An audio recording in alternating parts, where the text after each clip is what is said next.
네, 오늘 통신 및 네트워크 개론 18번째 시간을 시작하겠어요. 방금 말씀드린 것처럼 챕터 7 핸드아웃을 다시 다운로드를 받으세요. 업데이트를 좀 했으니까요. 지난 시간 17번째 시간에는 챕터 6 뒷부분을 커버를 했었고요. 챕터 7을 들어갔는데 챕터 7 핸드아웃을 좀 제가 업데이트를 하면서 다시 커버를 해야 되겠다. 그래서 오늘 처음부터 다시 말을 할 거예요.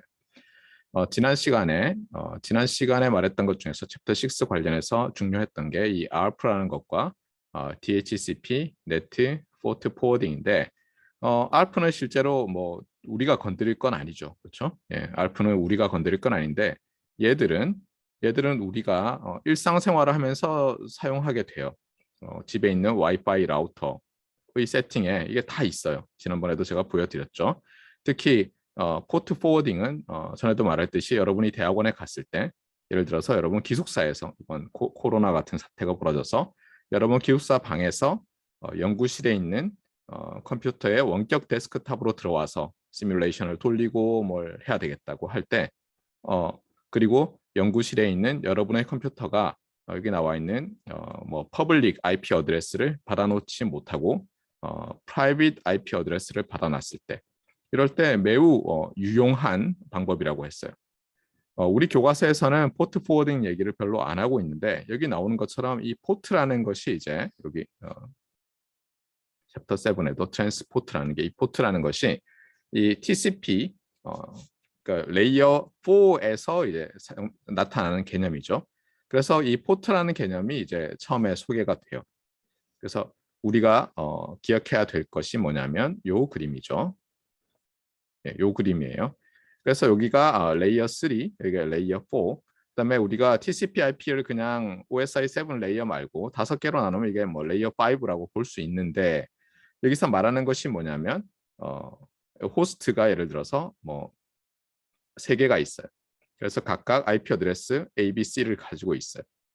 그랬을 때 레이어 4에서는 이 포트라는 것이 어떤 애플리케이션에 연결이 돼가지고 이 포트를 통해서 로지컬하게 정보를 주고받는 거예요. 그래서 지난 시간에 제가 설명을 좀 뭔가 좀 부족한 것 같아서 하여튼 보완을 하고 다시 업데이트를 했으니까 하나씩 다시 보도록 합시다. 그래서 제일 중요한 것은 이제 레이어 4는 트랜스포트 레이어고 트랜스는 뭐 떠나서 뭐 초월하여 뭐 간에 넘어서 뭐 이런 여러 뜻이 있죠. 예. 그래서 이 포트라는 게 중요하다. 트랜스포트 레이어에서는. 그래서 뭐냐면 정보를 딜리버 하는데 레이어 4에서는 뭐와 뭐 사이에서 딜리버를 한다고요? 예, 포트와 포트 간에. 그러니까 디바이스 A의 어떤 포트와 디바이스 B의 포트 간의 정보를 전달하는 거예요. 그런데 이 정보를 전달하는 방법에 지금 더 인터넷이 사용하는 이 방법이 크게 두 가지가 있다는 거예요. 하나는 UDP라는 것이고 하나는 TCP인데 이게 보면 P는 프로토콜이죠. 그러니까 뭐 전달하는 게 프로토콜이 아니라 전달하는 방식이 프로토콜이잖아요. 그래서 우리가 언어를 명확하게 디파인 한다면 UDP라는 프로토콜을 이용해서 뭔가를 주고받고 TCP라는 프로토콜을 이용해서 뭔가를 주고받는 거죠. 그런데 우리 교과서는 이 용어를 쓰고 있지 않지만 실제로 많은 자료들을 찾아보면 이 패킷이라는 단어, 우리 교과서는 그냥 TCP 패킷, UDP 패킷 이렇게 말하지만 패킷이란 건 주로 이제 IP 패킷에 한정을 하고요. IP 패킷, 그러니까 레이어 3. 이 TCP나 UDP는 세그먼트라는 말을 해요. 세그먼트. 그러니까 우리 IP 패킷 하나에 인캡슐레이트 되는 레이어 4의 어떤 정보 덩어리가 세그먼트인 거예요. 그다음에 세그먼트 여러 개를 이제 주로 보내는 거를 요 TCP에서는 관심이 있는데 유저 데이터그램에서는 하나 날리는 거고요. 이럴 때 그러면 이게 세그먼트가 번호가 있을 거 아니에요. 이걸 시퀀스 넘버라고 하는데 그러면 1번 세그먼트, 2번 세그먼트, 3번, 4번, 5번, 6번 뭐 이렇게 있을 거잖아요. 그러면 이 전체를 뭐라고 하느냐면 이걸 세션이라고 해요. 그러니까 뭐냐면 여기 포트가 있어요. 포트 1이 있고 이쪽 디바이스에 저쪽 디바이스에 또 뭐 포트 3가 있다고 해보세요. 그러면 여기서부터 이쪽으로 세그먼트들을 주고받으려고 나는 하고 있어요. 그럼 어떻게 하냐면 먼저 TCP 세션이라는 걸 열어요. 그래서 세션이라는 걸 열고 그 다음에 세그먼트들을 보내는 거예요. 하나의 세션, 그다음에 세그먼트들을 보내는 거예요. 그런데 우리 교과서에서는 그냥 뭐 패킷이라고 다 얘기를 하는 거예요. 그래서 IP 패킷, TCP 패킷 이렇게 말을 하고 있는 거예요. 자, 섹션 1을 보면요. 그래서 조금 전에 말한 거를 다시 반복하고 있는데요. 레이어 3 네트워크 레이어에서는 IP 패킷을 IP 패킷을 딜리버하는 게 이제 중요한 거예요. 그러니까 뭐 하나의 IP 패킷이 어떤 루트를 따라서 라우팅이 되느냐. 뭐 이런 걸 지난 시간에 했던 거죠. 맞습니까? 그래서 IP 어드레스 이런 게 중요했었어요. 그리고 IP 패킷에는 당연히 그 헤더에 뭐가 있어요? 소스의 IP 어드레스, 데스티네이션의 IP 어드레스 이런 게 있었죠.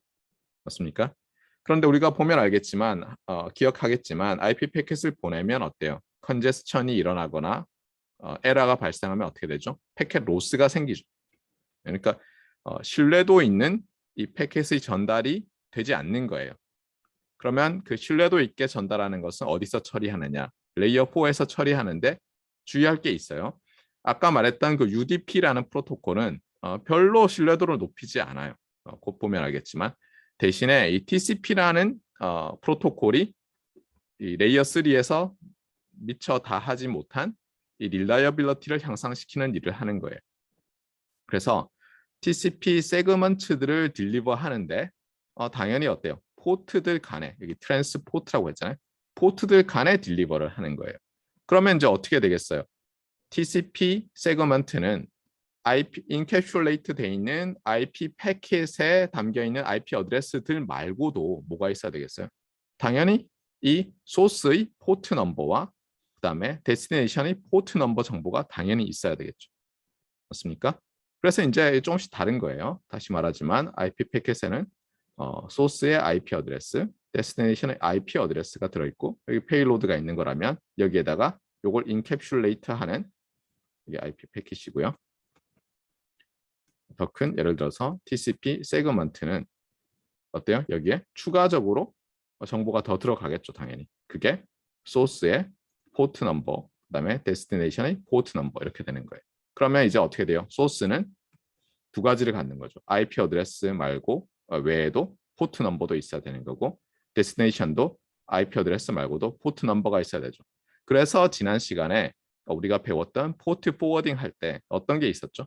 포트 포워딩 할 때 외부에서 예를 들면 그러니까 여러분 기숙사에서 여러분 랩에 있는 컴퓨터를 바라봤을 때 걔의 퍼블릭 IP 어드레스 뭐 141.223.88.200이라고 하는 게 퍼블릭 IP 어드레스면 이 IP 어드레스 여기에 어떻게 보면 이게 네트 디바이스고요. 여기에 여러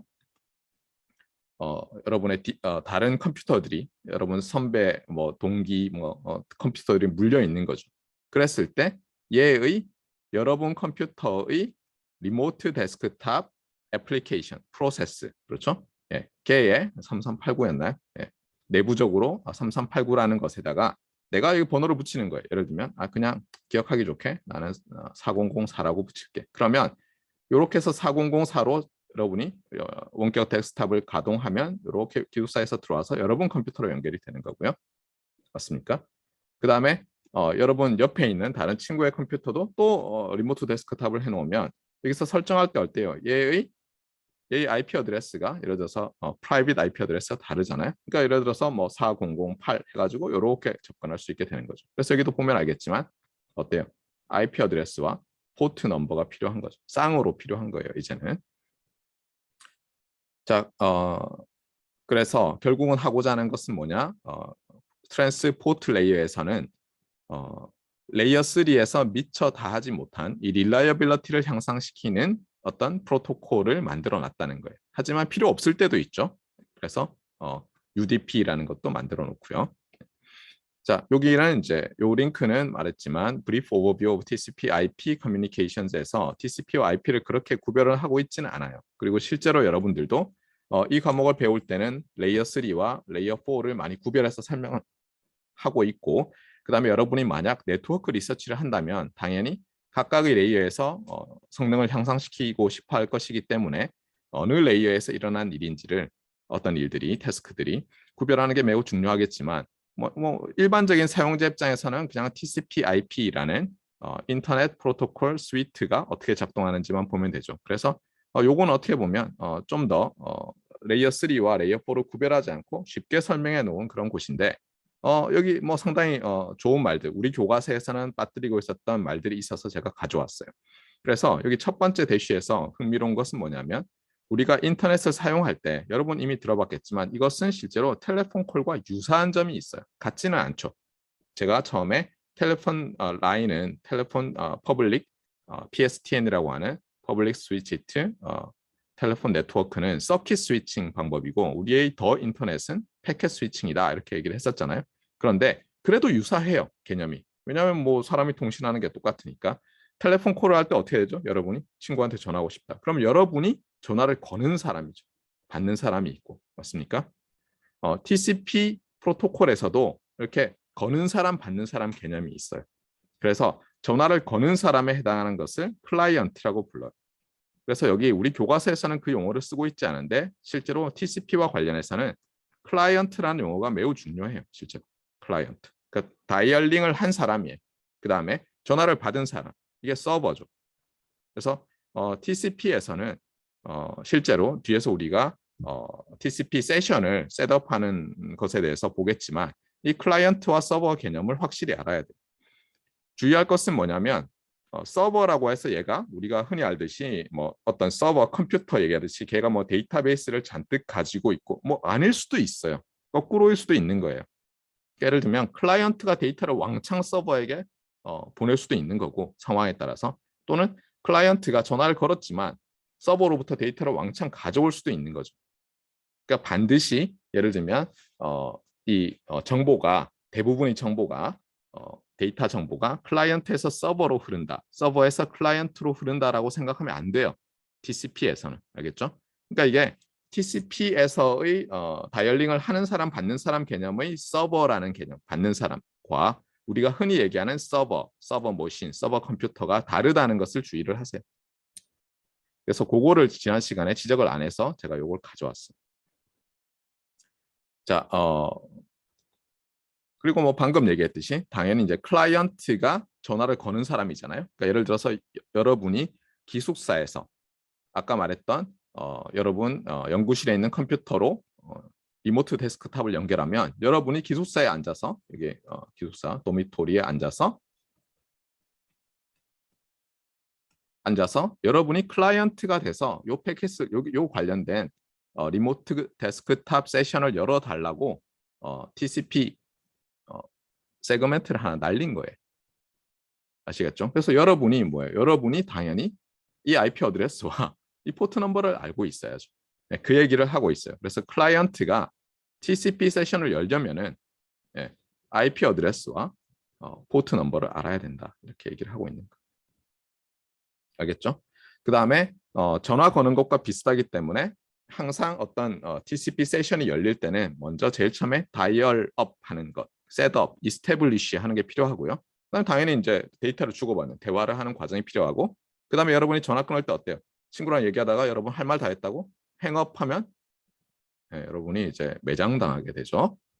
알았어, 우리 다음에 만나. 잘 안녕. 그러면 이제 어때요? 여러분이 그렇게 얘기하면 예를 들어서 상대가 이제 전화 끊자는 얘기구나. 그래 다음에 또 만나 안녕 이러면 그거 듣고 끊죠. 내가 다음에 만나 안녕 하고 탁 끊어버리지 않죠. 그런 게 실제로 여기서도 일어나요. 그래서 여기서 행업하는 어떻게 보면 파이널라이즈하는 피니쉬하는 그런 게 있어요. 그래서 TCP에서 보면 여러분 들어봤겠지만 뭐 3-way 핸드쉐이크, 4-way 핸드쉐이크 이런 게 있는데 요 셋업할 때 3-way 핸드쉐이크를 하고요. 좀 이따 나올 거예요. 요 행업할 때 4-way 핸드쉐이크를 해요. 그래서 어떻게 보면 요 문서 지금 누르면 굉장히 사실 쉬운 거고요. 일반인을 상대로 쓴 거기 때문에 굉장히 쉽지만 너무 잘 썼어요. 핵심을 담고 있어요. 우리 교과서는 제가 말했지만 이 너무 유명한 교수님들이다 보니까 아무거나 샘플링 해도 다 들어있는 것 같잖아요. 그래서 약간 제가 봤을 때 처음 배우는 사람 입장에서는 명확하게 해야 할 개념이 설명이 좀 안 돼 있어요. 그런 면에서 좀 아쉬워요. 뭐 제가 전에도 얘기했지만 우리가 learning 한 거, 배운 거 있잖아요. 한번 learn 한 것을 unlearn, 배운 것을 안 배운 걸로 할 수가 없잖아요. 그러다 보니까 우리가 항상 무슨 문제가 생겨요? 커뮤니케이션 할 때 문제가 생기죠. 오해가 생기고. 자, 봅시다. 자, 그림 7.1은 요 그림이죠. 아까 얘기했듯이. 그래서 요 그림에서는 사실 제일 중요한 게 제가 다른 데서 가져왔는데 우리 교과서에서는 또 얘기가 없어서요. 요 부분이에요. 그러니까 포트라는 것은 어쨌든 우리 교과서에는 요 부분이 있어요. 로지컬한 개념이에요. 실제로 우리가 처음에 예를 들면 뭐 우리 와이파이 라우터 이렇게 하면 피지컬하게 포트가 있죠. 여기 그렇죠? 그러니까 피지컬한 포트가 있고요. 같은 용어를 써서 로지컬한 포트들을 정의할 수 있는데 이 로지컬한 포트들은 그렇잖아요. 우리가 포트라고 할 때 그게 로지컬 포트면 많은 경우에 항상은 아니지만 많은 경우에 어떻다고요? 예, 레이어 4에서 보고 있는 거. 레이어 4에서 말하는 로지컬 포트예요. 예. 그리고 이 포트는 지난 시간에 설명 안 했던 게 이 부분인데 two-way 어떻게 보면 그러니까 들어올 수도 있고 나갈 수도 있는 그런 거예요. 그러니까 하나만이 아니라. 그래서 뭐예요? 여기도 있지만 예를 들어서 요렇게 어떤 뭐 TCP든 아니면 뭐 UDP든 세그먼트가 날라갔어요. 그럼 무슨 뜻이냐면 요 P1은 포트죠, 그렇죠? 예, 여기는 좀 순서가 바뀌어 있지만 포트고 요 AB는 IP 어드레스예요. 그러니까 A의 포트 P1과 B의 포트 P2를 연결하는 거예요, 지금.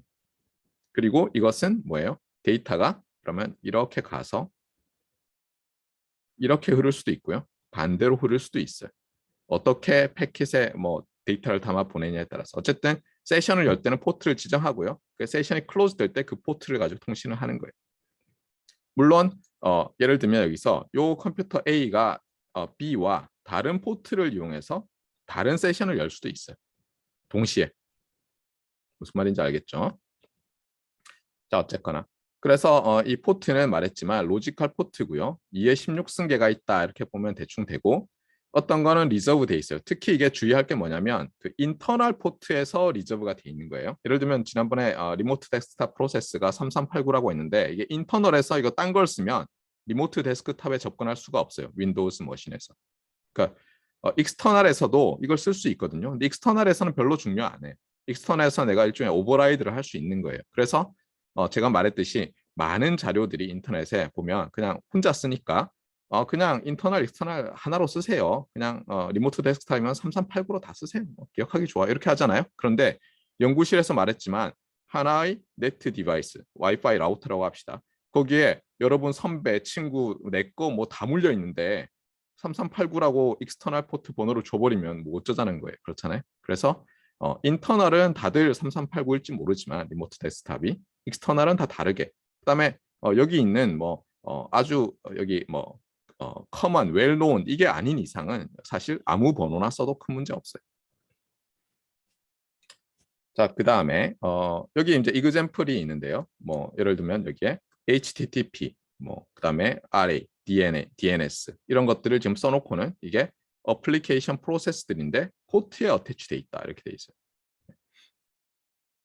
자, 그다음에 이제 우리가 그 세그먼트라고 제가 불렀죠. 레이어 4에서는 그 패킷을 세그먼트라고도 부르는데 크게 지금 두 종류가 있다고 했어요. 예, 여러분이 실제로 뭐 다른 종류를 만들 수 있죠, 프로토콜을. 근데 그렇게 하면 어때요? 보안을 위해서 여러분이 예를 들어 어떤 회사에 갔는데 이게 보안을 위해서 우리만의 어떤 프로토콜을 만들자.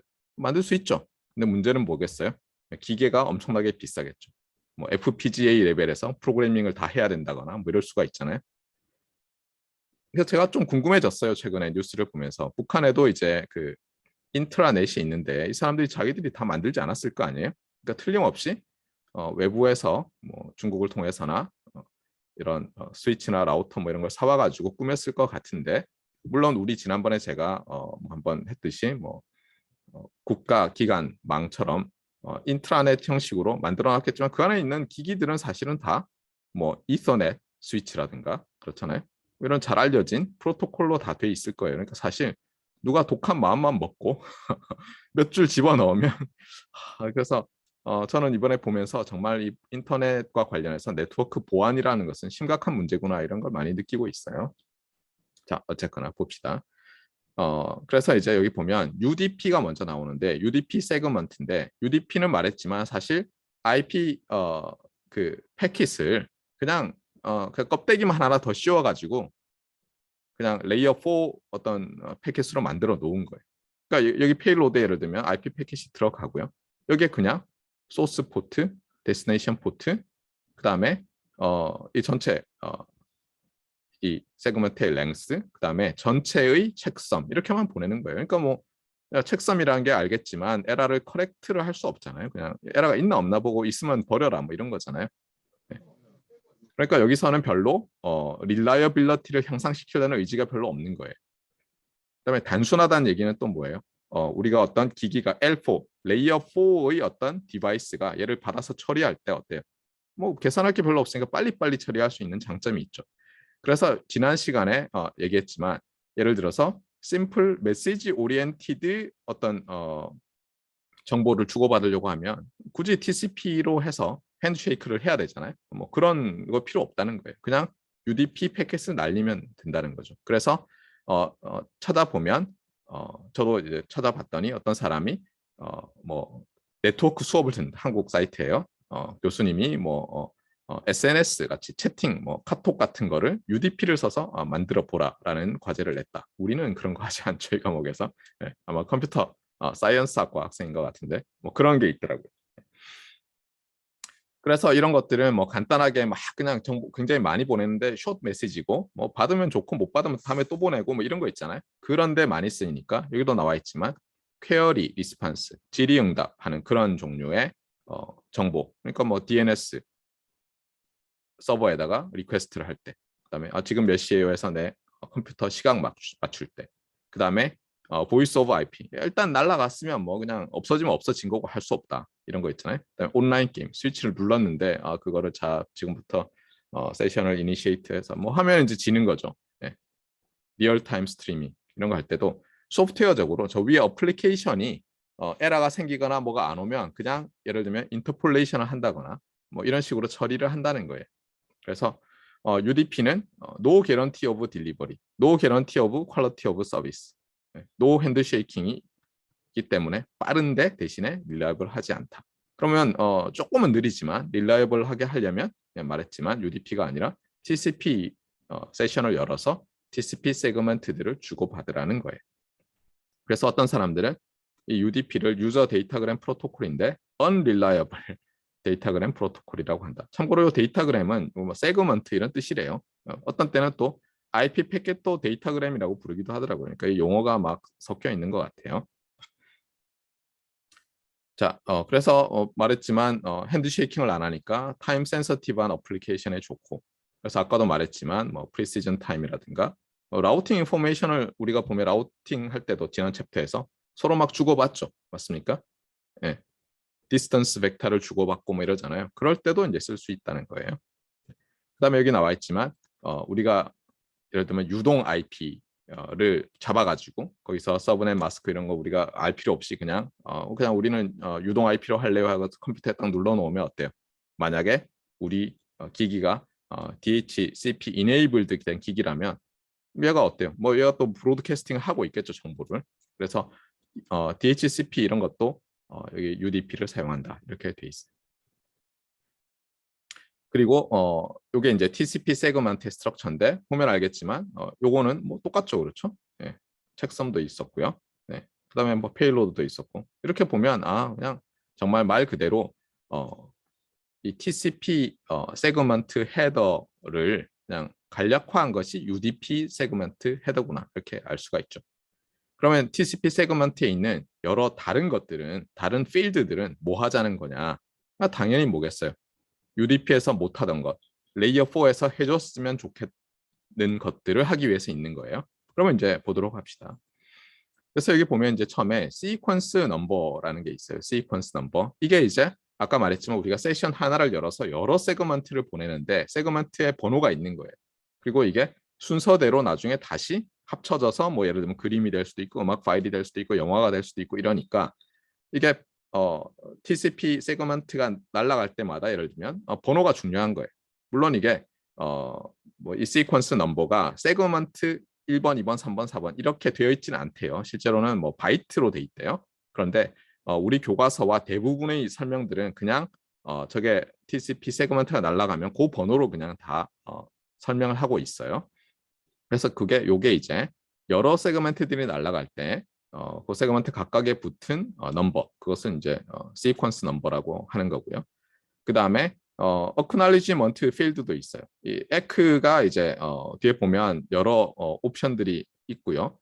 그래서 여기에 여기 보면 이제 32비트죠. 여기 하나가 16이고요. 여기 보세요. 여기 UDP에서 보면 여기 0에서 16, 31 이렇게 돼 있잖아요. 그러니까 똑같은 거예요. 이게 0, 여기서 16, 31 이렇게 돼 있는 거예요.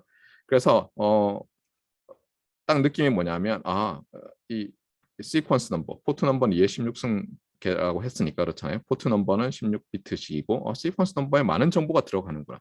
어크날리지먼트도 그냥 난 에크 했어요가 아니라 뭔가 정보가 많이 들어가는구나 이런 느낌이 들죠. 네. 그 다음에 여기 보면 요거 헤더 랭스고요. 이게 리저브드고 이게 플래그즈인데 이 플래그라는 것은 뭐냐면 여기 뒤에 이제 설명이 있는데요. 지난 시간에 부족해서 제가 넣어왔는데 9개의 1비트 플래그가 있어요. 그러니까 저게 랭스가 9비트인 거예요. 9개가 있고요. 첫 번째가 뭐고 두 번째가 뭐고 세 번째가 뭐고 하는 게 약속이 돼 있는 거예요. 그래서 우리 책에는 이 중에 몇 개만 있어서 제가 찾아왔어요. 그래서 우리 책에 있는 거, 그다음에 공통된 것 중에 중요한 게 이런 것들이죠. 뭐 urgent 포인터가 지금 셋돼 있다 안 돼 있다. acknowledgement가 셋돼 있다 안 돼 있다. 그러니까 여기 보면 여기 요 플래그 서브 필드에 에크 자리 5번째죠. 그게 1로 셋되면 뭐라고요? 지금 요 acknowledgement 필드에 있는 32개의 비트가 의미 있는 거니까 네가 읽어야 되겠어요. 이렇게 말하는 거예요. 아시겠죠? 그러니까 저 플래그 필드가 매우 중요하죠. 그 다음에 여기 scene이라는 필드도 있는데요. 이게 scene이 scene과 fin이 아까 말했던 세션을 establish를 하고 세션을 close 할 때 필요한 거예요. 그래서 3-way 핸드쉐이크, 4-way 핸드쉐이크 할 때 날아가는 세그먼트들이 저 씬과 fin 플래그가 이제 on이 돼 있는 거예요. 셋이 돼 있는 거예요. 그 다음에 여기 보면 advertised window라고 돼 있는데 이거는 전에 우리가 그 얘기 한번 했었어요. 전체 오버뷰를 할 때 이 릴라이어블하게 커뮤니케이션을 하는데 에러 컨트롤 말고도 뭐가 필요했어요? 에러 컨트롤 말고도. 그러니까 타임아웃이 되면은 예를 들면 에크를 기다리다가 타임아웃이 되면 리트랜스미트를 하는 게 ARQ였죠. 그거 말고 또 뭐가 있었어요? 네. 소스가 하는 컨제스천 컨트롤과 데스티네이션이 하는 플로우 컨트롤이 있다고 했잖아요. 요게 뒤에 우리 교과서에 보면 리시버의 advertised window라고 해서 RAW 이게 리시버의. 그래서 리시버가 지금 내 버퍼가 얼마 남았어 하고 알려줄 때 그 정보가 요 필드에 들어있는 거예요. 아시겠죠? 그래서 우리가 예전에 배웠던 거 있잖아요. 이 전체 오버뷰 그게 다 나오고 있어요. 여기에.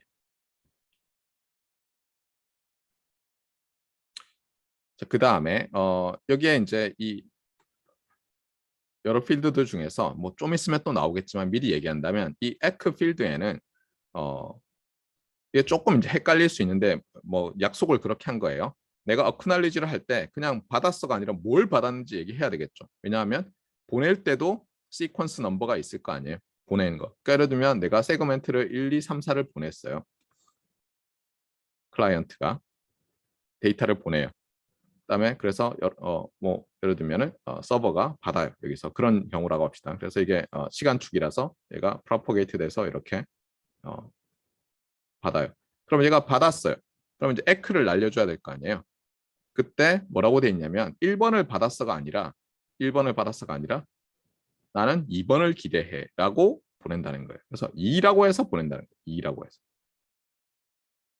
그 얘기가 여기 들어있어요. 그러니까 뭐냐면 만약에 에크 플래그가 여기 있는 에크 플래그 있죠. 플래그가 1로 되어 있으면 이 필드를 읽어야 되는데 여기 있는 정보는 기본적으로 next sequence number. 그러니까 내가 1번을 에크 할 때는 1이라고 안 하고 2라고 한다는 거예요. 2번 주세요. 이렇게. 1번은 받았으니까. 그래서 내가 기대하는 다음번 시퀀스 넘버를 가지고 있다는 거예요. 요거를 기억을 하세요. 우리 교과서는 약간 일관성이 없어요. 뒤에 가다 보면. 그래서 제가 다른 걸 가져와서 또 고쳐놨어요. 너무 헷갈려요. 자, 그 다음에 요거는 제 기억에 위키피디아의 트랜스미션 컨트롤 프로토콜 페이지였던 것 같아요.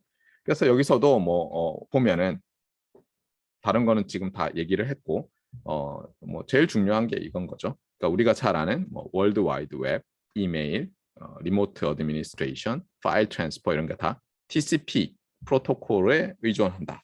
왜냐하면 처음에 오리지널 그 더 인터넷에서 사람들이 하려고 했던 게 뭐예요? 이메일 주고받고 그렇죠? 이메일 주고받고 FTP 하려고 한 거죠. 연구자들이. 예.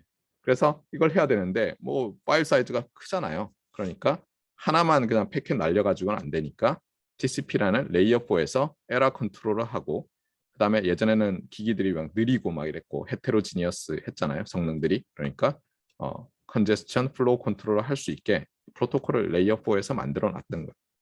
그래서 여기도 나오지만 기본적으로 클라이언트와 서버라는 개념이고 3웨이 핸드쉐이크 그림이 위키피디아 요 페이지에 있어요. 그래서 여기서 앨리스가 콜을 하는 거예요. 세션을 여는 거예요. 그래서 먼저 여기 조그맣지만 여기 씬이라는 플래그가 셋돼 있는 아까 플래그 있었죠. 그렇죠? 네. TCP 세그먼트를 날리는 거예요. 그래서 얘가 이제 밥이 받았어요. 그러면 밥은 또 TCP 세그먼트를 날리는데 자기는 플래그에다가 어때요? 네. 씬과 에크를 다 플래그에 온 해가지고 보내는 거예요. 그러면 또 클라이언트가 받아서 여기에 또 에크를 보내는 거예요. 그래서 이거 한 번 가고 또 가고 또 가기 때문에 이거를 3웨이 핸드쉐이크라고 해요. 그러면 제가 아까 끝낼 때는 4웨이 핸드쉐이크라고 했잖아요. 4번 왔다 갔다 하면서 끝나는데 그건 좀 이따 보도록 합시다. 자, 그래서 이제 방금 전에 말했던 3웨이, 4웨이 핸드쉐이크에 대해서 섹션 7.3에서는 TCP states라고 해서 지금 써놨는데요. 간단히 얘기하면 뭐 말했지만 이 플래그들을 어떻게 세팅해놨냐 TCP 세그먼트들이 그게 무슨 뜻이냐 그 말을 하고 있는 거예요. 그래서 TCP는 세션 또는 커넥션이라고도 하죠. TCP 세션을 하나 열어서 세그먼트들을 뭐 이렇게 보낼 거 아니에요. 패킷들을. 그럴 때 제일 먼저 셋업을 하는데 3웨이로 하고 그다음에 익스체인지 데이터는 주면 어쨌든 받을 때마다 에크 패킷을 날리는 거죠. 그렇죠?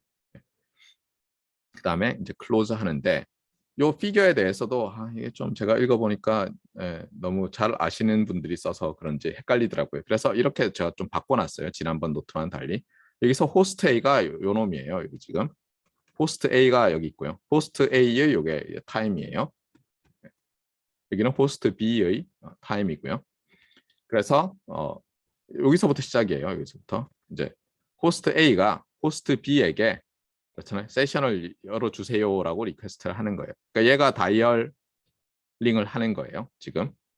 그래서 보낼 데이터가 있어요. 거기다가 심지어 얘가 받을 게 아니라 이 경우는 알겠어요. 이 경우는 이 그림에서는 A가 자기가 호스트 B에 TCP 세션을 열어서 보낼 데이터가 있는 이그젠플이에요. 이그젠플은. 아닐 수도 있다고 했죠. 그렇잖아요. 호스트가 열은 다음에 데이터 잔뜩 주세요 할 수도 있어요.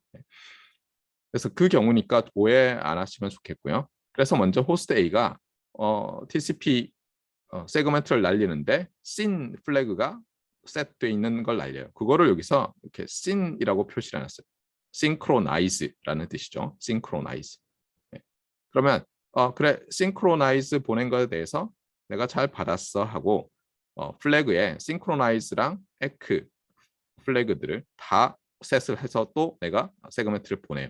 호스트 B는. 그럼 이제 받았잖아요. 그럼 이제 A는 이제 뭐 하면 되겠어요? 에크를 보내야죠. 그렇죠? 근데 에크만 보낼 게 아니라 에크 보내 끝낼 게 아니라 난 데이터도 보내야 되잖아요. 그래서 어떻게 하냐면 같이 보내요. 그냥 하나의 세그먼트에 데이터도 싣고요. 페이로드에. 방금 전에 거 요 받았을 거 아니에요? 요거 에크 하는 것도 같이 보내요. 뭐 두 번 보낼 필요 없으니까. 맞아요? 근데 데이터가 지금은 한쪽에서 다른 한쪽으로만 플로우 하니까 얘는 이제 에크만 날리겠죠. 그래서 이런 게 또 여기 지금 이렇게 많이 빠져 있지만 호스트가 데이터 에크를 보내고 또 에크 보내고 데이터 에크 보내고 뭐 계속 하는 거죠. 그렇죠? 이러다가 이제 A가 호스트 A가 보낼 데이터가 끝났어요. 그럼 이제 전화 끊어야죠. 안녕 다음에 봐 해야 되잖아요. 그러면 어떻게 하냐면 이번에 finish 또는 뭐 finalize라고 하는 사람도 있지만 finish인 것 같아요. 오리지널은 finish 하겠다는 플래그를 셋해서 보내요. 여기서부터 이제 헷갈리는 건 어떻게 하냐면 자 그럼 다음에 봐. 그러면 뭐예요 얘가? 그래 다음에 봐 이러잖아요. 우리 생각에는 받으면 끝내야죠. 그런데 얘가 안녕 하고 한 번 더 보내요. 그럼 그래 다음에 봐 이렇게 하는 거예요. 그래서 뭐냐면은 양쪽이 있잖아요. 클라이언트와 서버. 클라이언트가 finish 한번 보내고 거기에 대해서 서버가 피네크를 보내고 또 서버가 보내면 finish 보내면 클라이언트가 피네크 보내는 거예요. 그래서 네 개가 왔다 갔다 하죠. 맞습니까? 그런데 요렇게 하고 이렇게가 아니라 요렇게. 그러니까 얘가 두 번 연속으로 보내는 거죠. 왜냐하면 얘가 finish고 이게 finec고 이게 또 finish고 이게 finec니까. 네, 이렇게 되어 있어요. 자, 요게 큰 그림이고요. 뭐 나머지는 다 제가 말한 건데 여기서 이제 조금 주의할 거는 뭐라고요, 아까? 예. 아까 보면 이제 그 여러 필드 중에서 여기 한번 볼까요? 예. 필드 중에서 요 시퀀스 넘버 필드가 있고 액놀리지먼트 필드가 있잖아요. 요거에 대해서 이제 좀 더 자세히 설명을 하는 거예요. 그래서 어떻게 하냐면은 처음에 싱크로나이즈 하라 하면서 보낼 때 이게 싱크로나이즈 시퀀스 넘버예요. 그래서 뭐냐면은 얘가 아까 호스트 A가 보낼 데이터가 있었잖아요. 그래서 얘가 클라이언트로서 세션을 열잖아요. 그때 어떻게 하냐면요. 자기가 랜덤 넘버를 하나 제너레이션 해요. 어떤 레인지 안에 있는. 그거를 X라고 하는 거예요. 내가 하나 만들었어요. 그 다음에 이 X라는 번호를 알려주는 거예요. 여기서부터 시작하라고. 그래서 여기 씬 패킷에다가 이 X 넘버를 줘요. 당연히 아까 시퀀스 넘버 거기다 넣어주면 되죠. 그러면 이제 호스트 B가 받아서 시네크를 날릴 거 아니에요. 그때 그냥 자 X를 받았으니까 이제 나는 X 플러스 1을 기대한다만 보내는 게 아니라 시퀀스 넘버 필드에 자기 아까 에크 필드가 있었잖아요. 거기다가 자기도 Y 하나 만들어서 왜냐하면 내 것도 제가 받았다고 또 그러니까 서버가 보낸 패킷도 클라이언트가 받았다고 에크를 해줘야 되니까 또 넘버를 하나 제너레이션 해요. 그러니까 뭐냐면 각자 랜덤 넘버 하나씩 만들고요. 얘가 이쪽으로 올 때마다 나는 다음 거 기대해 하면서 알려주고 얘도 받을 때마다 내가 다음 거 기대해 하면서 세그먼트에 담아서 보낸다는 게 핵심이에요. 아시겠죠? 자, 그래서 섹션 7.3은 이제 설명이 된 것 같고요. 자, 이렇게 해서 이제 세션을 열어서 우리가 뭘 하고 싶다고 했어요. 릴라이어빌리티를 높인다고 했잖아요. 근데 릴라이어빌리티란 말이 좀 애매하죠. 그래서 크게 여기서 뭐 세 가지에 대해서 설명을 해요. 하나는 에러 컨트롤, 그다음에 컨제스천 컨트롤, 그다음에 플로우 컨트롤을 설명을 하는데 에러 컨트롤은 뭐예요? 여러 방법이 있지만 레이어 4에서 이 TCP가 하는 건 뭐죠? 네, TCP가 하는 것. IP 패킷은 그냥 딜리버하는 거였잖아요. TCP가 하는 것은 오토매틱 리트랜스미션 또는 리피트 리퀘스트라는 포워드 에러 컨트롤 코딩, 포워드 에러 커렉션이 아니라 이런 피드백을 받아서 하는 어떤 에러 컨트롤을 하는데 여기서 핵심이 뭐예요? 그래서 에러 컨트롤 by ARQ인데 ARQ에서는 핵심이 뭐죠? 이거를 전에 말했지만 네크를 줘서 ARQ를 할 수도 있고 에크를 줘서 ARQ를 할 수도 있는데 더 인터넷은 뭐라 그랬어요? 어크날리지를 그러니까 받은 애가 어크날리지먼트를 함으로써 ARQ를 할 수 있는 거라고 했었잖아요. 그런데 여기서 주의할 게 뭐죠? 자, 제가 여러분한테 데이터를 보냈어요. 자, 여러분 알아들었나요? 그럼 여러분이 뭐라고 해야 돼요? 네, 알아들었습니다. 라고 해야 되는데 많은 경우에 못 알아들으면 네, 못 알아들었습니다. 이렇게 안 하고 뭐라 그래? 가만히 있죠. 그게 인터넷이죠. 그럼 제가 어떻게 해야 돼요? 가만히 있으면 대답을 기다리다가 여기 나오는 게 이제 타임아웃이죠. 타임아웃. 그래서 우리 책에 보면 TO라고 다 돼 있어요. 여기 뒤에. 근데 또 이게 뭐 TO를 줄여 뭐 대문자 TO를 타임아웃이라고 뭐 이런 말이 또 없어요. 헷갈리게. 그래서 이 섹션 7.4에서 여러분이 이 에크와 관련해서는 계속 타임아웃은 어디 있지? 라고 자꾸 생각을 해야 돼요. 알겠어요? 그러니까 기본적으로 어때요? 기본적으로 에크를 받았으면, 에크놀로지가 됐으면 어떤 패킷을 보냈더니 또는 세그멘트를 에크놀로지가 됐으면 걔는 안 보내도 되죠. 맞아요? 에크놀로지가 안 된 거를 내가 다시 리트랜스밋을 할 텐데 안 됐다는 걸 어떻게 알죠? 에크가 타임아웃 시간까지 안 오면 내가 아는 거죠. 샌더로서. 그래서 여러분이 기억을 해야 될 게 이 ARQ와 관련해서는 에크도 중요하지만 타임아웃이라는 개념이 중요하고 그러면 이 타임아웃을 측정해야 될 거 아니에요. 내가 보내고 나서 기다릴 거 아니에요. 그러면 내가 시계가 있어야 되겠죠. 그래서 여기 보면 뒤에 타이머 얘기가 나와요. 타임. 그러니까 이렇게 여러분이 머릿속에 잘 넣어놓으셔야 되고요. 컨제스천과 플로우는 처음에도 우리가 얘기했지만 컨제스천 컨트롤은 바이 이거 소스였죠. 보내는 애, 데이터를 보내는 애가 컨제스천 컨트롤을 하고요. 근데 이것도 ARQ와 관련이 있어요. 각자 있는 게 아니에요. 에크가 안 오면 어때요? 내가 보냈는데 에크가 안 와요. 타임아웃이 자꾸 생겨요. 그러면 내가 뭐라고 할 수 있어요? 샌더 입장에서는 소스 입장에서는 뭔가 컨제스천이 생기는구나 이렇게 알게 되는 거죠. 그래서 이 ARQ 스킴과 이 컨제스천 컨트롤이 얽혀 있어요.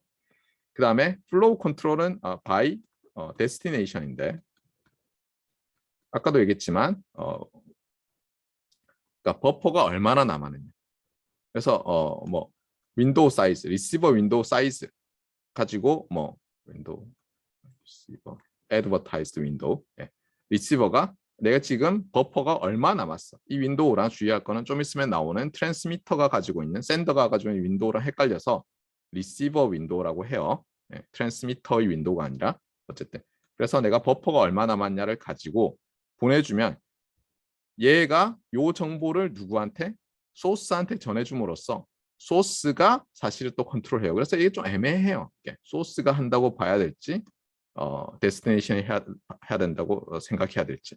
왜냐하면 이게 다 어때요? 이 컨제스천 플로우 컨트롤이 전부 이 ARQ 스킴과 얽혀 있어요. 그 다음에 앞에 나와 있던 그 세그먼트 스트럭처와도 얽혀 있고요. 세그먼트 스트럭처를 보세요. 여기 보면은 애드버타이즈드 윈도우 넣을 수 있게 딱 자리를 만들어 놨잖아요. 자, 봅시다. 자, 그래서 레이어 1에서는 또는 뭐 레이어 2까지 해서 그래서 forward error correction 많이 하죠. 그래서 이제 위에 레이어에서는 그게 안 보이게 알아서 처리하고요. 리트랜스미션 이런 거는 다 레이어 4에서 하는 거니까 레이어 1, 2에서 forward error correction으로 다 처리를 해놓고요. 그 다음에 레이어 3는 뭐 에러 생기면 디텍트만 하는 거죠. 그렇죠? 에러 생기면 디텍트하고 그냥 됐어 이렇게 하는 거죠. 그 다음에 레이어 4에서는 ARQ를 쓰는데 중요한 것은 EC와 타임아웃이라고 좀 전에 얘기를 했어요. 그래서 타임아웃 되기 전에 어크놀로지가 안 된 녀석에 대해서 리트랜스미션을 하는 거죠. 그러니까 여러분이 계속 ARQ 그러면 EC와 타임아웃 물론 neck를 쓸 경우도 있지만 eck를 쓴다면 timeout 그것을 반드시 기억을 하세요. 안 그러면 제가 읽어도 매우 헷갈려요. 그 다음에 그러면 이제 ARQ를 하는데 우리가 흔히 생각하는 타임아웃 되면 다시 보내준다. 이게 stop and wait인데요. 이 스킴이 어떤 문제가 있는지를 먼저 봅시다. 그래서 그림이 없나요? 여기는 없네요. 제가 그릴게요. 스탑 앤 웨이트는 이런 거예요. 자, 여기에 이제 샌더가 있고 여기에 여기 소스가 있고요. 어떤 데이터의 소스가 있고 여기 데스티네이션이 있다고 합시다. 그럼 얘가 이제 패킷을 하나 또는 세그멘트를 하나 보내잖아요. 그러면 프로포게이트 되겠죠. 맞아요. 이게 T축이에요. 다 시간이 걸려야 가니까 뭐 과장돼 있죠. 물론 이게 아주 짧은 시간이지만 그 다음에 얘가 어때요? 이게 앞으로 나오는 그림들은 이렇게 실선으로 연결하면 이게 받은 거예요. 그럼 예를 들어서 1번 시퀀스 넘버가 1번인 세그먼트를 보냈어요. 받았어요. 그럼 얘가 2라고 하면서 에크를 날리는 거예요. 그럼 얘가 이렇게 해서 여기 올 거 아니에요? 맞아요? 그러면 결국은 뭐예요? 만약에 내가 하나 보내고 걔가 오면은 내가 에크널리가 됐구나라고 안다고 해보세요. 그러면 에러가 없을 때도 어때요? 자, 여기서 그럼 받았어요. 그럼 나 이제 뭘 보내요? 2번을 보내겠죠. 그러면 얘가 또 2번이 왔으니까 3이라고 해서 보내겠죠. 기대하는 거. 아까 얘기했잖아요. 내가 기대하는 다음번 패킷, 다음번 세그먼트의 넘버를 보낸다고 했잖아요. 네. 이렇게 하면 무슨 문제가 생기느냐? 자, 요 시간이 뭐죠? 요 시간이 라운드 트립 타임이죠. 그러니까 소스 입장에서 보면 이게 타임 제로라고 하면 라운드 트립 타임 동안에 하나의 TCP 패킷 또는 세그멘트만 보낼 수 있죠. 이 방법으로 하면. 그래서 우리 뭐라고 돼 있냐면 우리 교과서에서 even without error. 에러가 없다 하더라도 이 stop and wait를 하면 보내고 스탑해요. 언제까지? 받을 때까지. wait. 이렇게 하면 에러가 없어도 아무리 빨라도 이 방식은 뭐예요? 네. T, 그러니까 라운드 트립 타임 동안에 한 패킷밖에 못 보내는 거예요. 그래서 우리 교과서가 계산을 하나 해서 보여줘요. 이게 얼마나 느린 건가. 그래서 예를 들어서 1500바이트짜리 세그멘트를 날렸어요. 그랬는데 RTT가 40ms면 어떻게 되느냐? 이렇게 여기서부터 엔드 투 엔드 스루풋이 300kbps밖에 안 돼요. 이렇게 해가지고는 아무것도 안 되죠. 맞습니까? 전에 한번 얘기했지만 여러분이 기억해야 될 게 우리가 집에서 보는 공중파 HDTV가 8Mbps 정도 필요하다고 했어요. 8Mbps HDTV. 그러니까 뭐 ATSC 방식의 공중파 HDTV가 약 8Mbps 전송률을 요구해요. 그러면 인터넷 아무리 발달해도 이 스탑 앤 웨이트 방식으로 하면 뭐 링크 자체가 빨라져도 그렇잖아요. 라운드 트립 타임 때문에 아무것도 안 되는 거죠. 참고로 우리 교과서가 요게 한 티피컬한 제법 멀리 있는 경우의 소스와 데스티네이션 간의 라운드 트립 타임이다. 이렇게 얘기를 하니까 그러면 이제 이걸 어떻게 해결하겠어요? 당연히 이걸 가지고 TCP의 프로토콜을 만들지 않았겠죠. 그래서 어떻게 하냐면 라운드 트립 타임이 되기 전에 여러 개를 일단 보내놓고 보자. 그러면 어때요? 라운드 트립 타임 동안에 여러 개를 보내놓으면 예를 들어서 그냥 보내요. 에크가 안 왔는데 여러 개를. 이렇게 하면 어때요? 나중에 에크를 이렇게 해서 얘가 이렇게 보내주면 어때요? 적어도 파이프라이닝 하는 거 생각하면 요 RTT 동안에 내가 미리 보낸 것들이 에러가 없다면 걔가 5개라면 5배, 10개라면 10배만큼 전송률을 높일 수 있는 거죠. 맞습니까?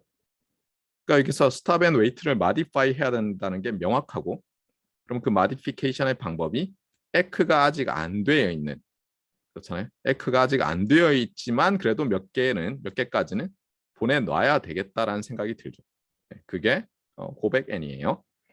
그래서 이제 고백 N은 어떻게 하느냐면 아직 에크가 안 됐지만 내가 보내는데 어떻게 하냐면 그래서 여기서 이제 트랜스미터가 트랜스밋 윈도우라는 개념을 도입해서 이제 정보를 보내요. 그래서 이 그림이 좀 헷갈리게 돼 있는데 이그젬플이 이런 상황이에요. 예를 들어서 이쪽이 소스고요. 이쪽이 데스티네이션이에요. 그래서 소스가 지금 여기서부터 Q라고 생각하면 1번 세그먼트, 2번, 3번, 4번, 5번 그다음에 제가 기억하기로는 9번까지 보냈어요.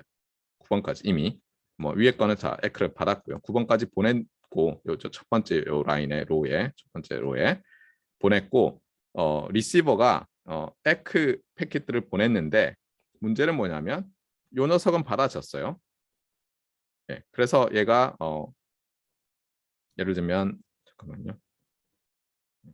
여기서 뭐라고 해놨나요? 네네 그렇죠. 얘가 받은 거예요. 얘가 받은 거라서 얘를 받으면 에크에다가 뭐라고 해서 보내겠어요? 2라고 해서 보내겠죠. 맞아요? 그래서 2, 3, 4, 5, 6 한 다음에 이게 무슨 뜻이냐면 지금 여기 있는 건 받은 패킷이니까 못 받았다는 뜻이에요. 6번을 못 받았어요. 그러면 7번을 받고 나면 어떻게 돼요?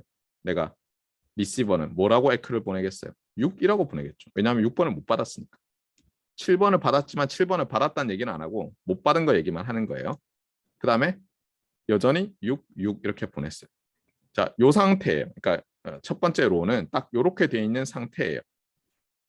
그러면 어떻게 하냐면 여기서 지금 계속 6이잖아요, 내가.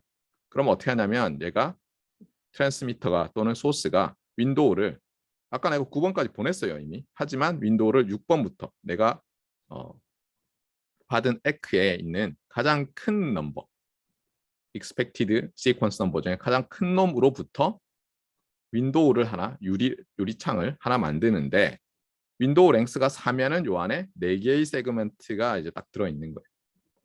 이런 상태로 이제 만들어놔요.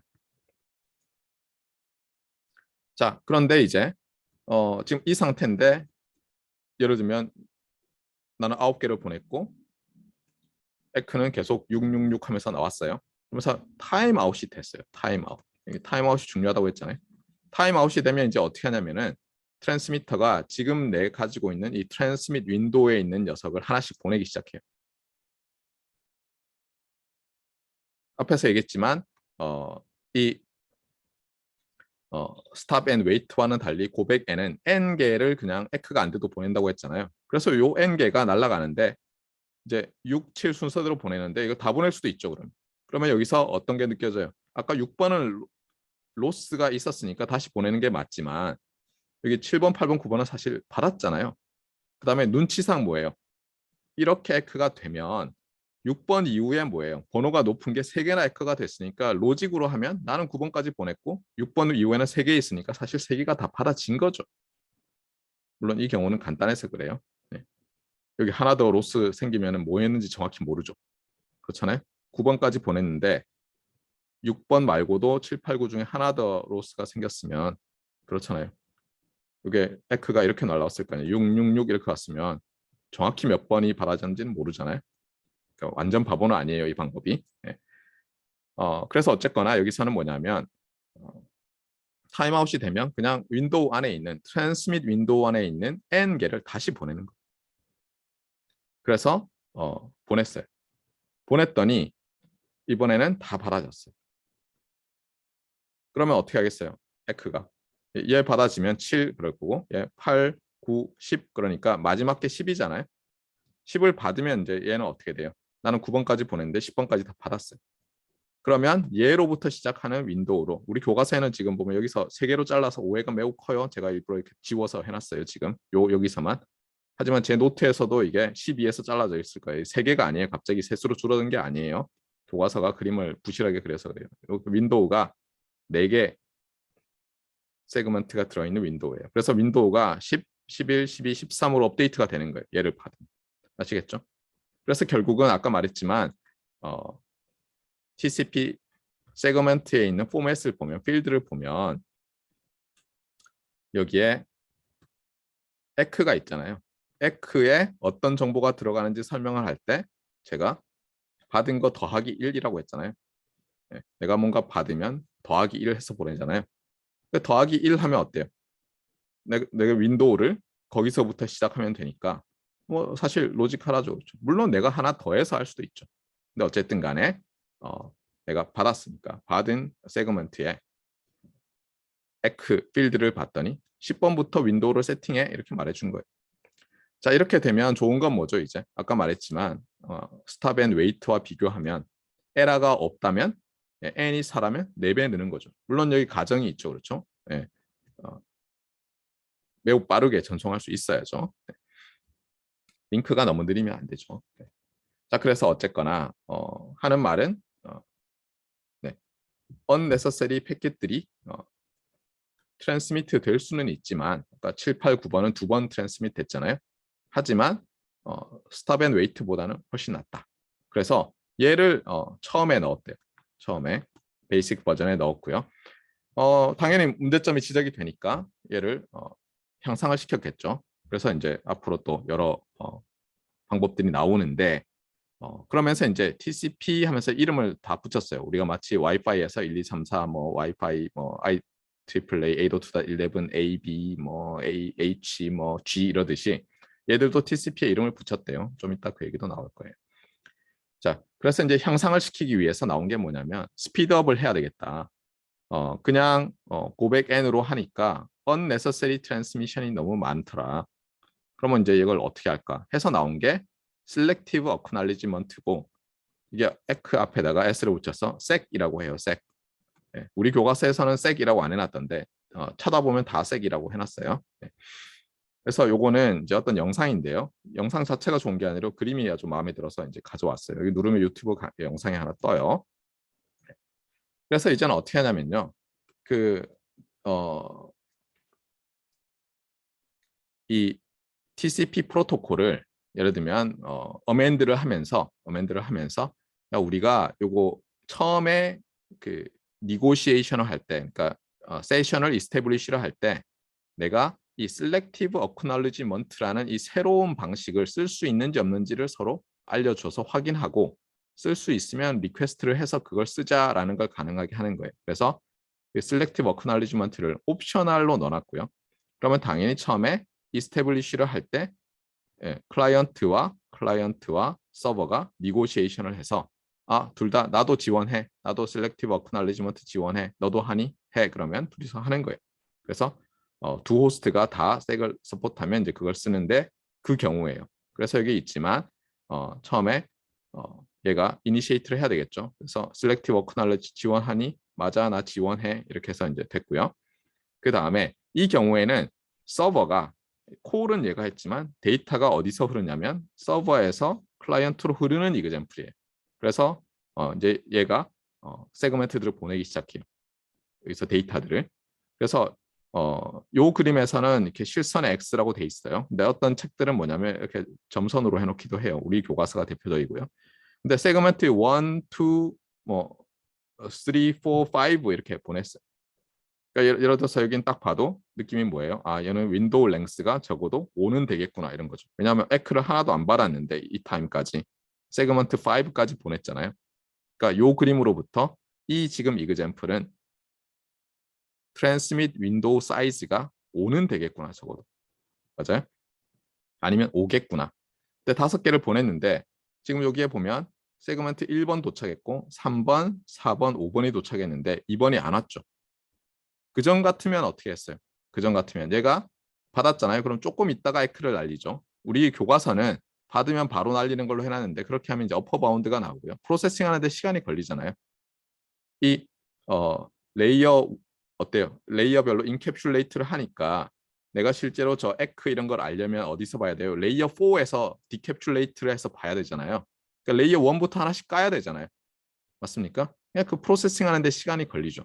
그 다음에 또 내가 레이어 4에서 에크 TCP 에크 세그멘트를 만들어도 그걸 다시 또 IP 패킷으로 인캡슐레이트 하고 그걸 또 예를 들면 이더넷 프레임으로 인캡슐레이트 하고 또 웨이브 폼 만들어서 또 보내야 되니까 시간이 걸리죠. 그래서 요 이그젠플에서는 이렇게 받았는데도 세그멘트 1을 받았는데도 조금 있다가 에크를 보내요.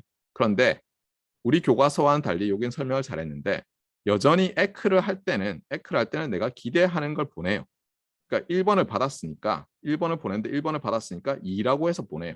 우리 교과서는 마치 Selective Acknowledgement는 이렇게 기대되는 걸 안 보내고 내가 받은 정보만 다 보낸다고 이렇게 써놨는데 그렇지는 않아요. 어쨌든 에크를 했어요. 2를. 자, 그런데 2는 안 왔죠. 자, 그 상태에서 3이 와요. 3이 오면 그때는 어때요? 이거 받은 다음에 조금 있다가 어떤 에크를 보냈죠? 에크 이퀄 2라고 보냈죠. 왜냐하면 2를 못 받았으니까. 그런데 셀렉티브 애크널리지먼트를 서로 니고시에이션에서 쓰기로 했으면 어떻게 하냐면 에크는 뭐예요? 아까랑 똑같아요. 에크는. 하지만 세크 정보에 내가 받은 것들 있잖아요. 얘는 기대되는 거지만 내가 받은 거를 이제 알려주는 거예요. 그러니까 3번을 받았잖아요. 그래서 세크에 3번을 넣어서 이제 보냈어요. 그다음에 좀 있으니까 세그먼트 4가 또 잘 도착했어요. 그러니까 프로세싱을 한 다음에 내가 뭐라고 해요? 2번은 여전히 못 받았으니까 에크는 2번이라고 해서 보냈는데 세크에는 3에서 4 이렇게 보냈어요. 3에서 4까지 내가 받았다고. 그다음에 곧 세그먼트 5가 오죠. 그러면 뭐라고 해야 되겠어요? 세크는 2라고 하는데 세크는 이제 3에서 5 해서 내가 보내는 거예요. 아시겠죠? 자, 그런데 예를 들어서 내가 세그먼트 2를 보냈는데 예를 들어서 요 시간 있잖아요. 요 시간이 타임아웃보다 예를 들어서 컸다고 해보세요. 그럼 타임아웃이 돼버리는 거죠. 세그먼트 2에 대해서는. 그럼 어떻게 해야 돼요? ARQ에 따르면 타임아웃 되면 보내는 거죠. 그래서 여기 세그먼트 2를 다시 보내는 거예요. 근데 이번엔 받아졌어요. 그럼 어떻게 돼요? 이제는 일단 클라이언트가 지금 데스티네이션이죠. 얘는 세크는 에이블 안 해놓고 에크만 보내는 거예요. 왜냐하면 나는 이제 1, 2, 3, 4, 5를 다 받았잖아요. 그러니까 나는 6번을 기대하고 보내는 거예요. 이렇게 지금 설명이 돼 있어요. 상황을 알겠죠? 우리 교과서는 기존의 에크와는 달리 기대되는 게 아니라 받은 거 번호를 다 보내듯이 설명해 놨어요. 그래서 이게 우리 교과서예요. 호스트 A가 있고요. 호스트 B가 있어요. 그래서 위에 거는 stop n 죄송합니다. 고백 n이에요. 고백 n. 네. 그러니까 stop and wait보단 나아요. 그래서 이때 캐피탈 n이 4예요. 그래서 어떻게 하냐면 얘가 세그먼트 1, 2, 3, 4를 보내는데 제가 얘기했지만 우리 교과서는 점선으로 해놓은 거를 대시트 라인이죠. 점선이라기보다는 대시 라인으로 해놓은 게 안 받아진 거예요. 그래서 자 1번을 받았어요. 그러면 에크를 2라고 세팅해서 보내죠. 맞습니까? 그다음에 2번은 못 받았으니까 당연히 보낼 게 없고 3번을 받으니까 또 에크를 2라고 세팅해서 보내고요. 또 4번을 받아서 에크를 2라고 세팅해서 보내요. 이게 뭐라고요? 이게 고백 n이죠. 네. 그래서 이제 왔는데 요 어디서 타임아웃이 일어났어요. 무엇에 대해서? 요 세그먼트 2에 대해서. 그리고 나는 어때요? 2를 받았을 때 요 호스트 A는 윈도우를 2, 3, 4, 5로 세팅하는 거예요. 아까 윈도우 그림이 있었죠. 트랜스미터가 윈도우를 세팅하잖아요. 윈도우는 어떻게 업데이트하냐면 내가 받은 에크 시퀀스 넘버 중에 제일 큰 놈이죠. 내가 지금 2, 3, 4, 5, 6, 6, 6, 6이니까 6이 제일 크잖아요. 6으로부터 n개를 6 포함해서 n개를 세팅하잖아요. 그러니까 여기서는 요 딱 지점에서는 우리는 프로세싱 타임은 무시하고 있어요. 우리 교과서는 트랜스밋 윈도우를 2, 3, 4, 5 위치해 놨고요. 얘를 딱 받으면 또 2, 3, 4, 5 위치해 놓고 얘를 딱 받으면 또 2, 3, 4, 5 위치해 놨죠. 근데 이제 타임아웃이 됐어요. 그럼 어때요? 이제 보내기 시작하죠. 2 보내고 맞습니까? 네. 2, 3, 4, 5 이렇게 보내게 되죠. 그럼 이제 쭉 나가는데 이렇게 하지 않고 이제 얘를 modify 하는 게 selective acknowledgement라고 했잖아요. 그래서 어떻게 하는지를 봅시다.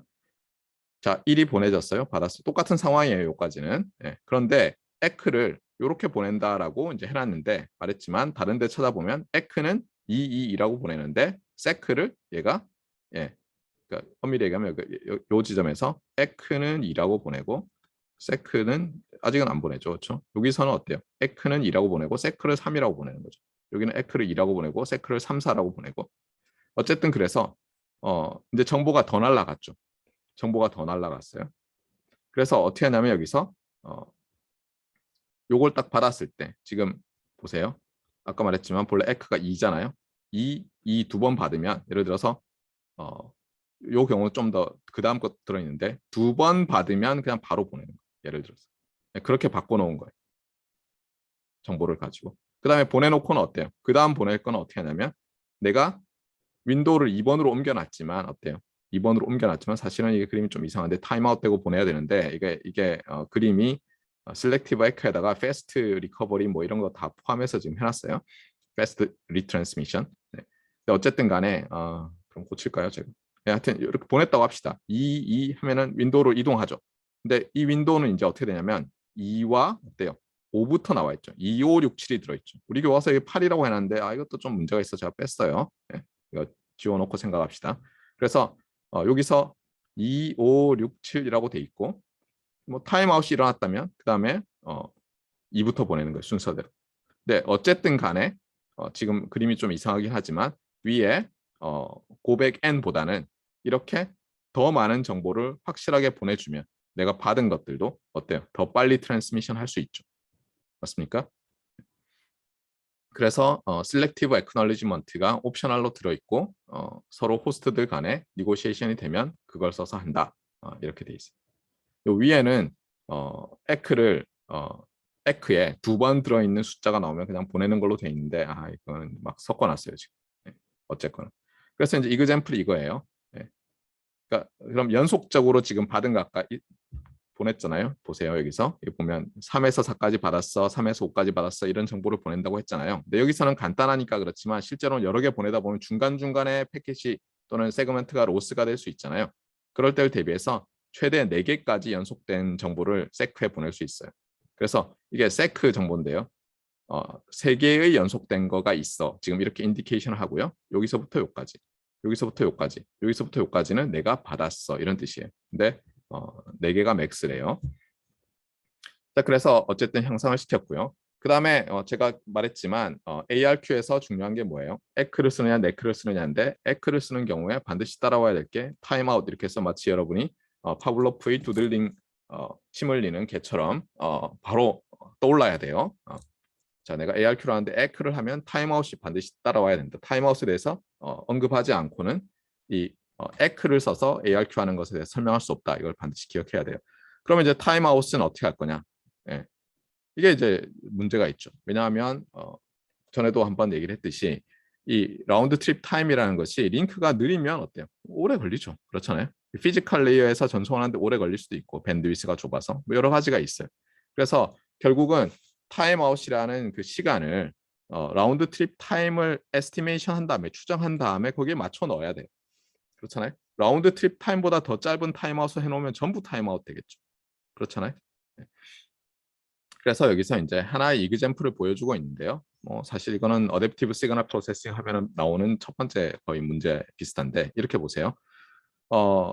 제가 예를 들어서 라운드 트립 타임을 측정하기 위해서 이제 핑 같은 걸 써가지고 할 수 있잖아요. 그럼 어떻게 돼요?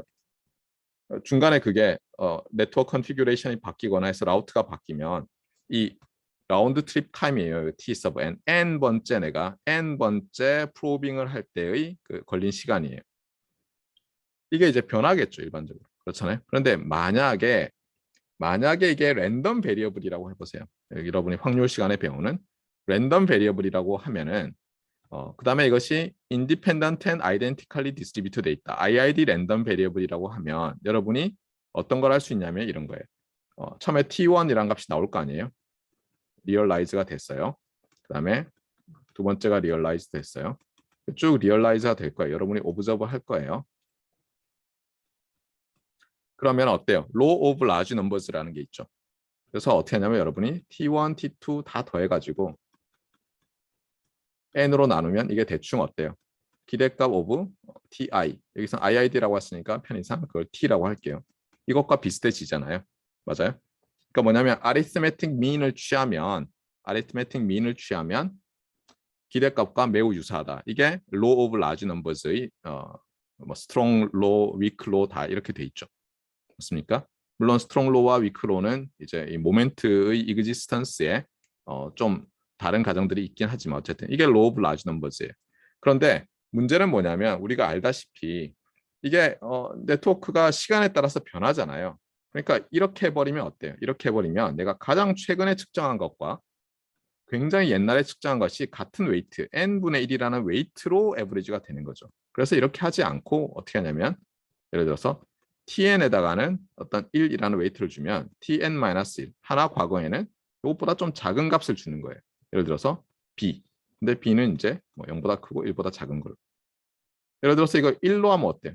1로 웨이트를 주면 어떻죠? 다 똑같은 웨이트로 주니까 다 더한 다음에 n분의 1 다시 하면 되겠죠. 그래서 b라는 웨이트, 그 다음에 n-2는 b의 b니까 b제곱. 이렇게 어떻게 보면 익스포넨셜하게 과거로 갈수록 익스포넨셜하게 점점 작은 값으로 웨이트를 줘서 우리가 이 t sub i의 기대값을 구하려고 한다면 그렇잖아요. 이게 천천히 변할 때, 안 변하진 않는데 천천히 변할 때는 나름 잘 쫓아가겠죠. 맞습니까? 천천히 변할 때는. 그 다음에 이 b 값이 1에 가까우면 그러니까 이 b 값은 결국은 빨리 변하면은 어때요? 큰 값을 쓰면 에스티메이션이 이상하게 될 거고 그렇잖아요. 천천히 변하는데 또 저걸 너무 작게 쓰면 에스티메이션이 그렇게 좋은 값이 안 되고 이런 트레이드 오프는 있어요. 하지만 어쨌든 간에 그래서 여기도 나와 있지만 b라는 웨이트를 주고요. 그 다음에 얘를 그 전에 가지고 있던 나의 에스티밋과 더하는데 얘는 1-b를 주면 이렇게 하면요. 이렇게 하면 뭘 얻을 수 있냐면 만약에 IID 하다면 이렇게 해서 아이터레이션을 하잖아요. 그러면 이 AN 값이 기대값에 수렴을 해요. 그러니까 이게 매우 천천히 변하는 거에 대해서는 어쨌든 잘 수렴을 하겠구나. 이 라운드 트립 타임을 잘 에스티메이션 하겠구나. 이걸 알게 되고요. 마찬가지로 여기 지금 보면 절대값에서 여기서 구한 에버리지예요. 그러니까 뭐 편의상 평균이라고 생각해도 돼요. 그러니까 평균이고 얘는 현재 리얼라이제이션이잖아요. 그러니까 absolute difference죠. 그렇죠? 이것을 이번에는 어떻게 하냐면 이것도 D라는 걸로 해서 디퍼런스로 해서 exponential weight로 저장을 하는 거예요. 그러니까 결국은 뭐냐면 핵심은 만약에 IID 하다면 TN들이 AN 시퀀스는 평균으로 수렴하고요. 여기서 이제 제가 만들다가 실수했는데 DN은 expectation of 절대값 T-뮤로 뮤가 이거죠. 뮤로 수렴을 해요. 여기서 지금 여기는 절대값을 넣어놨는데 여기 잊어버렸어요. 넣어야 돼요. 네, 제가 내년에는 고쳐놓을게요. 자, 그러면 여러분이 확률 시간에 배운 마코프 이니퀄리티를 쓰면 만약에 이렇게 수렴이 됐다면 이렇게 된다는 걸 대충 볼 수가 있어요. 뭐냐면 여러분이 추정한 뮤 값에다가 4배의 DN을 해서 T가 이것보다 커질 확률을 계산해 보면 이게 4분의 1이다 이렇게 바운딩을 할 수가 있어요. 네. 그 얘기는 무슨 얘기예요? 내가 라운드 트립 타임의 평균과 그다음에 absolute deviation을 대충 정한 다음에 예를 들어서 타임 아웃 그 시간을 타이머를 이 값으로 세팅하면 그냥 평상시의 베리에이션 있잖아요. 그냥 평상적으로도 변할 거 아니에요. 로스가 일어나지 않고도 그렇잖아요. 평상적인 베리에이션 하에서는 저 세팅을 내가 너무 작게 해서 생기는 오류는 4분의 1밖에 안 되는 거예요. 마코프 이니퀄리티 이런 게 굉장히 유용하다는 걸 알 수 있죠. 그래서 이제 이렇게 세팅 많이 한다 4배로 이런 말을 우리 교과서에서 하고 있고요. 지금 여기서 요 위에 제일 위에 요 라인이 실제로 그때그때 리얼라이즈된 TN이에요. 여기 표시가 있죠. 네, TN이고요. 그 다음에 앞에서 보여준 이 리커전 포뮬러에서 요 B 값을 어떻게 바꿔주느냐에 따라서 어떤 값이 AN 시퀀스로 나오는지를 보여주는데 B는 하나는 웨이트를 작게 주고요. 하나는 굉장히 웨이트를 작게 주고 크게 줬어요. 이게 뭐냐면 이거를 아까 말했지만 내 거에다가 0.1 그 다음 거에 0.01 이렇게 되니까 어때요? 0.01? 아니죠. 죄송합니다. 잘못했죠. 여길 봐야죠. 과거에다가 1 빼기 B니까 B가 작으면 작을수록 내가 지금 이미 계산해 둔 거에 웨이트를 크게 주고 새로 들어온 거에 작게 주는 거죠. 맞습니까? 작으면 작을수록 B가. 그래서 B가 작았더니 천천히 변하는 거예요. 왜냐하면 새로 받은 정보를 영향을 별로 안 주고 업데이트를 하니까. 대신에 B를 크게 하면 내가 지금 평균 내놓은 거의 절반, 새로 들어온 거의 절반 웨이트를 주니까 좀 빨리는 쫓아가는데 이게 문제는 뭐예요? 이게 또 트레이드 오프예요. 아까 말했듯이 매우 빨리 변하는 거는 포게팅 팩터라고 하는데 빨리빨리 잊어버리게 하면 잘 쫓아는 가죠. 빨리빨리 안 잊어버리게 하면 어때요? 뭐 300년 전에 정보를 가지고 있으면 안 되잖아요. 그런데 또 뭐예요? 또 천천히 변할 때는 그만큼 평균 값에 내가 에스티메이션 하고 싶은 그 값에 수렴을 또 천천히 하는 문제는 있어요.